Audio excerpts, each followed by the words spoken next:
वह आदमी उठा और छोटे से इलाके में प्रकट हुआ। वह लोगों से घिरा हुआ था। यहां तक कि 45 घोड़ों वाले चप्पलों में भी आग लगी हुई थी। उसने केवल बावलुओं को चीखते हुए देखा। लकड़ी का ढेर पूरी तरह से कट गया था। उसने अपने पैरों पर कूदने की हिम्मत नहीं की। उसे बस यही उम्मीद थी कि यह अजीब सपना जल्दी खत्म हो जाएगा। कौन जानता था कि इस बार जनरल बगल से आ गया। उसने बंदूक थाम ली और बावलुओं के पैरों पर हमला कर दिया। दूसरी ओर कई सैनिकों ने एक साथ हुक फेंके। उन्होंने बावलुओं की कमर में हुक लगा दिए और जोर से खींचने लगे।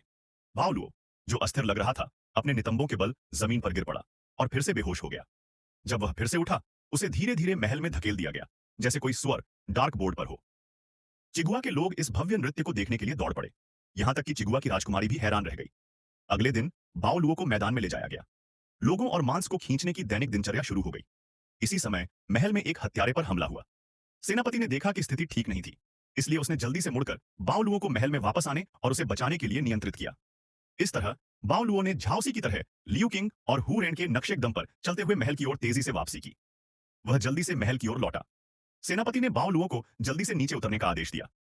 उसने राजकुमारी को बचाने के लिए अकेले जाने की योजना बनाई। उसने अपने अधीनस्थों को स्पष्ट रूप से आदेश दिया कि वे हस्तक्षेप न करें, लेकिन वह जानता था कि सेनापति फिर से शेखी बघार रहा है। उसने बावलुओं की बेड़ियां खोली और प्रार्थना की कि वह राजकुमारी को बचा सके। इस महत्वपूर्ण क्षण में बावलुओ सबसे पहले पहुंचा। उसने 2 हथियारों को उठाया। वह मुड़ा और उन्हें आसानी से कैंटीन में फेंक दिया। इस तरह राजकुमारी को पेंगजिंग ने आसानी से बचा लिया। जब बहादुर सेनापति पहुंचा तो युद्ध समाप्त हो गया। राजकुमारी ने अपनी जान बचाने के लिए बावलुओ को धन्यवाद दिया। हालांकि राजा अभी भी आग में फंसा हुआ था, इसलिए बावलुओ मदद के लिए दौड़ा। वह राजा से संपर्क करना चाहता था। अप्रत्याशित रूप से वह आग में जल गया। उसने सोचा कि सभी को समझ नहीं आ रहा है कि क्या करें। चतुर कार्ल ने बावलुओं को याद दिलाया कि आग को पानी की जरूरत है। बावलुओं ने उसकी बात सुनी, इसलिए उसने एक चौंकाने वाला कदम उठाया। उसने अपनी पैंट उतार दी। वह आग के सामने पेशाब करने लगा। हालांकि वह थोड़ा गुस्से में था, लेकिन कम से कम अपनी जान तो बचा सकता था। इसी समय सेनापति, जो कभी भी उसे पकड़ नहीं पाता था, भी समय पर पहुंच गया। उसने बावलुओं को डांटा और पक्षियों को पकड़ने का आग्रह किया। तभी बावलुओं ने मुड़कर सेनापति को सारा भोजन समर्पित कर दिया।